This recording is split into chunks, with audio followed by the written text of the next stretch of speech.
So today I'm just going to rattle off whatever comes to mind, uh, which I guess is no different than a typical class, but we'll see what comes.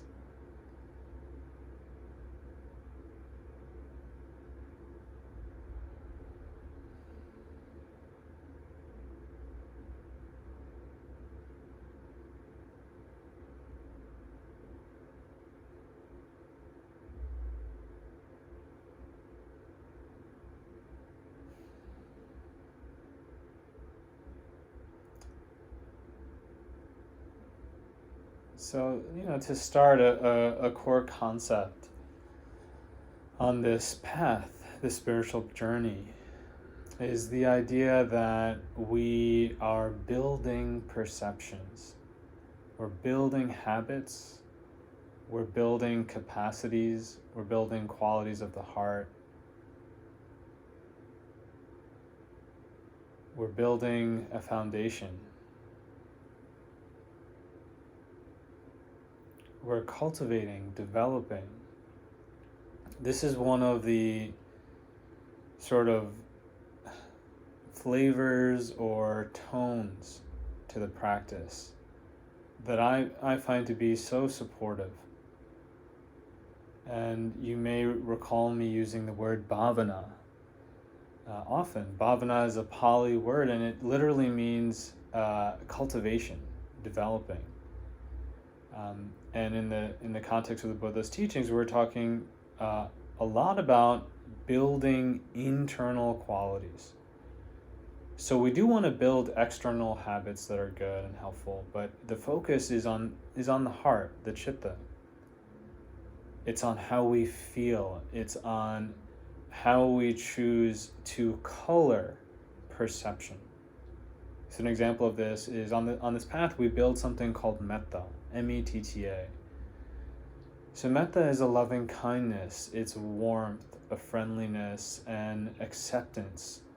It's a way of being in the world that is marked or characterized by a relaxed safety. Feeling safe and warm. And then it builds in such a way where we start to emit that. We transmit that love, that kindness, that warmth, that acceptance. We fill ourselves up with it. We love ourselves. We take care of ourselves, and then we start to have it overflow. Right? So this is an example. We're building, cultivating, developing metta on this path. And there's so many other qualities. We're building the capacity to be well, to be at ease, steady, equanimous. So there's a quality of equanimity, or upekkha, as it's been called in the Buddha's teachings. Upekkha, equanimity, steadiness, balance. And a quick note on equanimity. It's coming to me one of the verses of the Dhammapada. Very beautiful verse that the Buddha said. He said, "If like a broken bell, you are no longer resonant." To no longer be resonant means you no longer sort of resound. If there's a noise, you don't take that vibration, right? So normally when we hear something, it affects us, and then we kind of respond or react in accordance with what we heard or what we saw. So here the Buddha is saying, if like a broken bell, you are no longer resonant, then you have found an unbinding. Unbinding is the same word that he uses for nibbana, cooling, enlightenment. A cooling from the fires that roast our minds. So again, if like a broken bell, you are no longer resonant, then you have found an unbinding. In you, there is found no contention. In you there is found no contention, no fighting. We're no longer resisting and fighting because we're not resonating with phenomena or circumstances in life. Beautiful. Right? So again, just take a step back. One of the tones or flavors of this path to peace is the tone or flavor of cultivation. And for me, when I use these words, building, cultivating, developing, moving forward, progressing, there's a tone there. There's a connotation, a flavor. It feels a certain way to consider that as a possibility and as something that I'm actively doing. And for me, it's always been very grounding, very reassuring, very nurturing. It kind of has, even since I was a child, like it has soothed my anxious, fearful heart. To know that I am cultivating something. It's like even when you're dealing with something like, say, deep sorrow or depression or anxiety or fear, whatever it might be, anger, if you know that you are in some way committed to this path, even in those moments, it serves as this light, this source of light and comfort.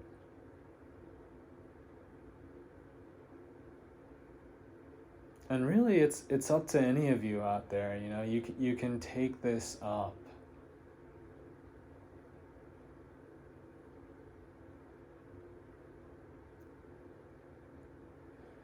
And the ironic thing is, even if you don't take this up, we are always cultivating. We are always building. We are always practicing. It's just we're not always practicing Dharma or Dhamma. We're not always practicing what is skillful, what actually leads away from suffering. And for me, it's very helpful to know that when I suffer, it is at least in part, if not mostly, due to what I am practicing, how I am behaving, the habit structures that I've built in the past and the habit structures that I continue to build. So for most people, there's not a lot of intention behind what they're building.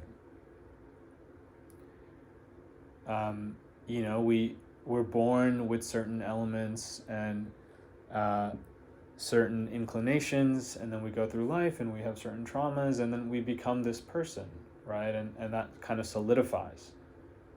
And so we just kind of live life in the way that we've been living.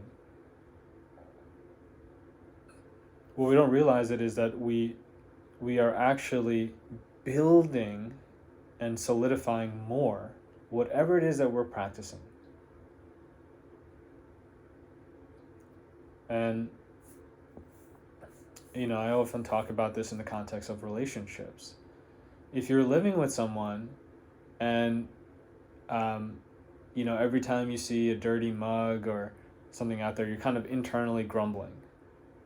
You don't realize it, but you're practicing a way of perceiving that person through the lens of anger, frustration, and judgment. And that builds. And that has repercussions to you and to that person.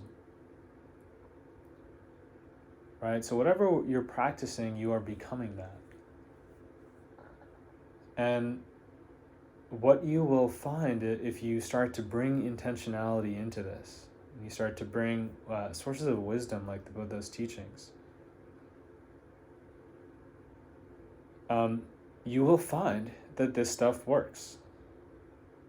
And I guess I can't speak for everything, but I can speak, at least in some way, to the Buddha's teachings. And I can say that it works. It's not some religion or, it's not just a matter of faith. It's a practice, it's a path, it's an instruction manual. It's worked for thousands of years. And if you put forth effort, you will start to feel your own heart changing, shifting, transforming. And there is nothing more compelling than that to me.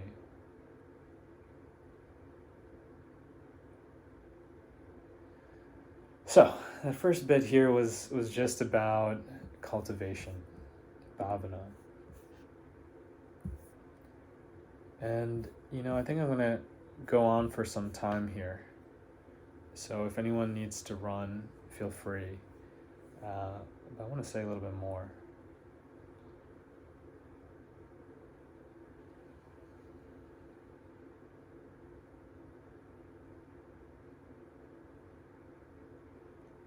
Another sort of major tone or flavor of the practice is that of letting go.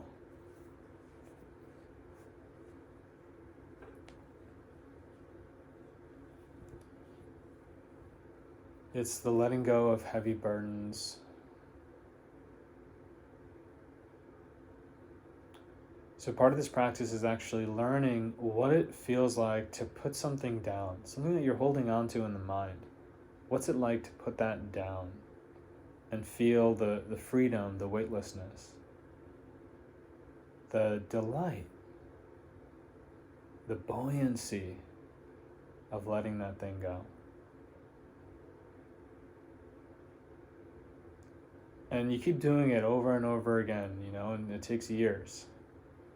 And the mind keeps telling you, yeah, you've let go of that, but you shouldn't let go of this. It's great, you've forgiven that person, but if you forgive this person, you're letting them off the hook. Don't forgive them yet. Or you need this thing, you need the money, so you can't let go of that. And just for the last one, I think it's possible to pursue money in a way where we're not holding it so tightly. We can learn to hold it less and less tight. Right, so anyway, the mind plays tricks on you, but if you keep practicing, what is becoming apparent to me is that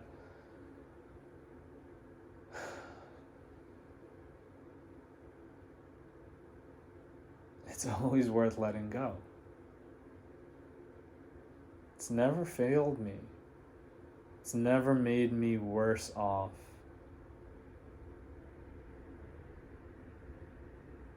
And I think people get confused by this because they think, does this mean I need to let go of my wife or husband or my children? And what might that mean? So I'm not saying to let go of our commitments to things. Some people do decide to do that. Some people decide to become monks. And I think that's very, very beautiful. But it's not right for everyone, at least in my personal opinion. And for me, in the context of my marriage, I need to let go of so many things. And anyone who's been in a marriage will know this. If you just hold on to your view, if you make your own views rigid, I'm right, they're wrong, you won't succeed in a marriage. So you can honor your commitments and let go of the things that aren't serving you. Let go of what does not belong. And the heart knows. You might try to convince yourself, but if you keep listening to your heart will be able to really reflect and kind of uncover what is leading to suffering and what is leading away from suffering.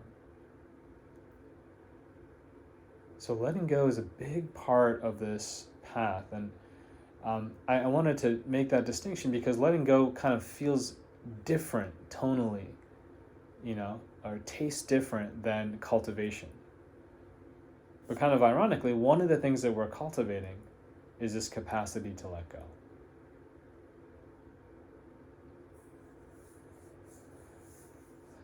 And I want to bring up another major factor. And that's Citta sensitivity, heart sensitivity.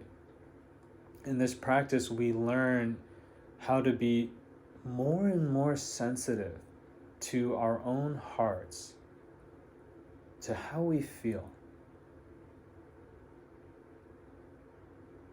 And we become increasingly able to kind of detect more and more quickly the slightest change in the heart. And if you're upset or you're depressed or you're anxious, you'll be able to actually feel it the moment it arises. And I want to be clear here, this isn't about just kind of getting in your feelings. And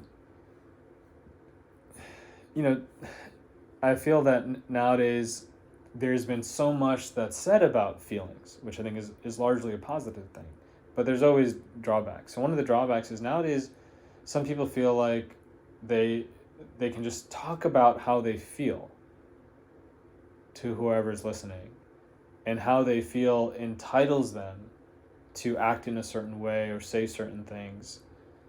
And so kind of at times we can go too far in a direction of just however we feel, that's how we're going to be. We're going to fully embrace that. Right? That's actually not what Citta sensitivity is about to me. Heart sensitivity has a lot to do with listening to the heart and becoming an expert at what brings dukkha, which means suffering, stress, dissatisfaction. And this becomes our reference point. So in the Buddha's teachings and in my teachings, you'll hear all kinds of contradictions. And one of the reasons for this is it's up to you in the moment to feel your own heart and feel which way is right for you. So sometimes often we're not listening to our feelings enough. We're not allowing ourselves to feel the feelings. We're running from the feeling into a story, and the mind is whipping up this crazy story. This is called papancha in Pali. Papancha, which means mental proliferation and complication. So the mind is making a forest from a seed. And so when we're sensitive to the heart and we sense that, then we can withdraw from that story, come back into the body, feel the feelings. Allow those feelings to have space. Right? But there could be another time where we've been wallowing in depression for weeks, and we have this idea that I'm depressed and I shouldn't be hugging anyone or talking to anyone, and this is how I feel, and everyone is offending me and the world is against me, and so on and so forth. Now if we have Citta sensitivity in that mode, we might start to feel that there are factors in the heart that are really insincere. They're not authentic to who I really am. And this has gone on for long enough. And so I'm going to rouse other factors. I'm going to bring into the heart with great determination and will other factors. Factors like gratitude, or what's called mudita, appreciative joy. Inclining the mind towards beauty. I'm going to try that out. Okay, that's not working. Okay, I'm going to bring something else. I'm going to bring in mindfulness of the breath. I'm going to feel the breath come into the body and refresh me. So that doesn't work. Okay, I'm going to try something else. You see what I mean? So Citta sensitivity, this is a big part of what mindfulness really is to me. And this is how we become skillful.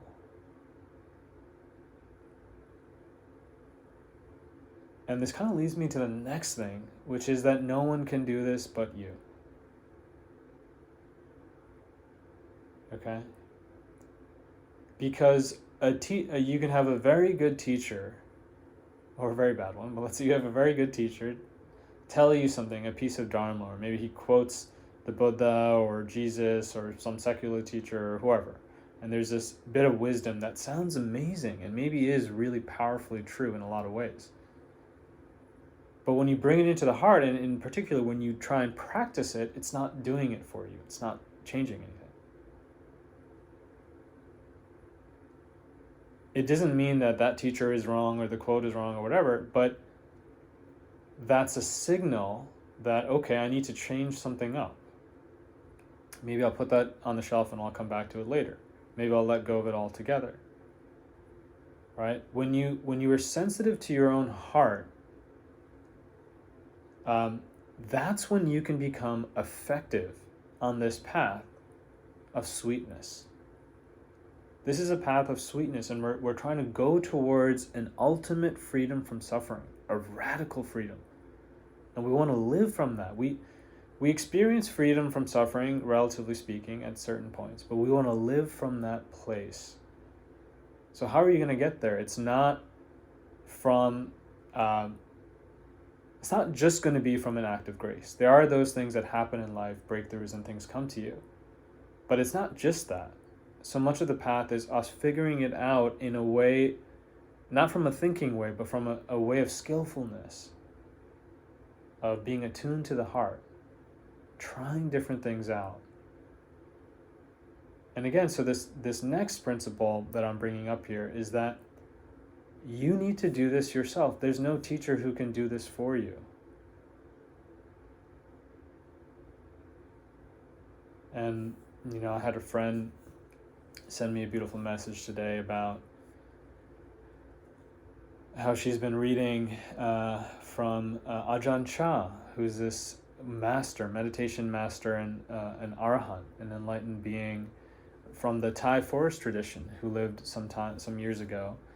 I want to say in like the 1950s or somewhere around there.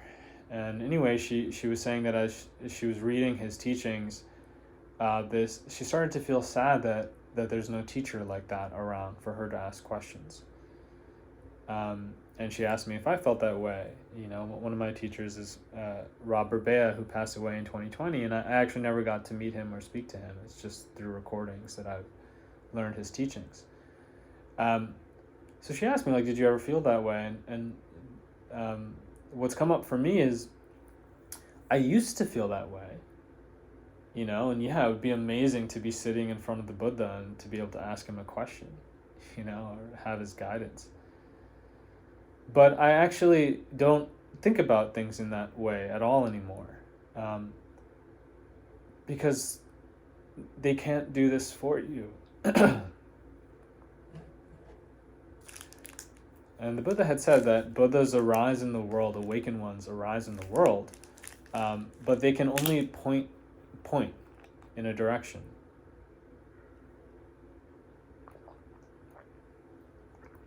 I think he said Buddhas merely show the way.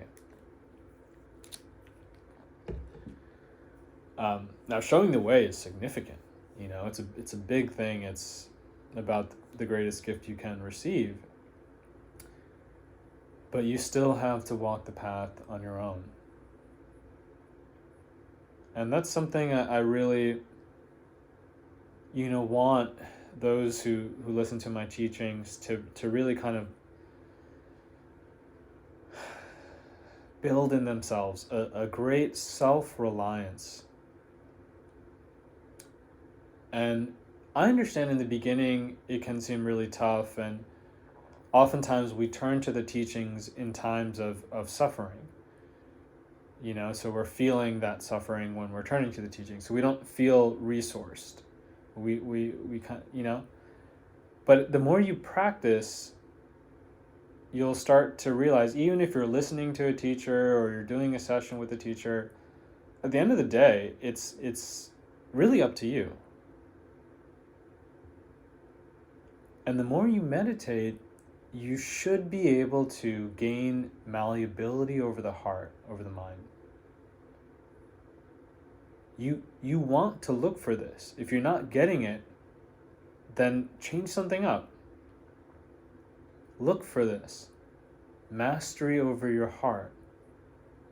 The ability to incline your mind.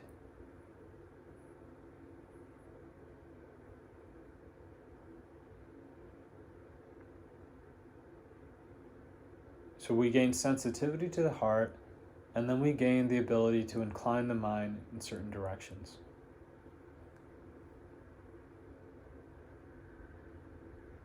So once again, spread your awareness throughout the whole body.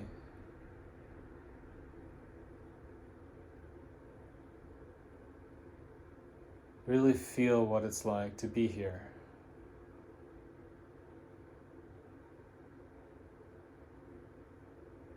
And ask yourself, who do you want to become?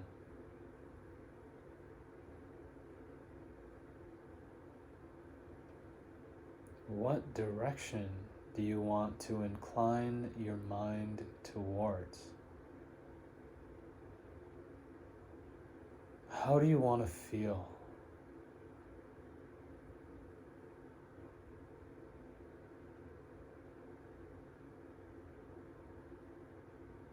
And what are you waiting for?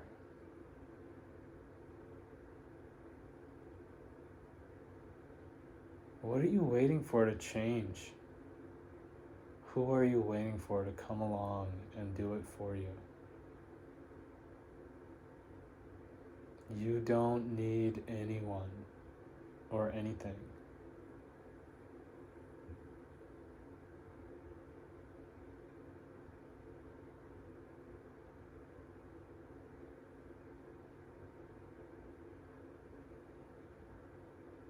Feel your authority on this path.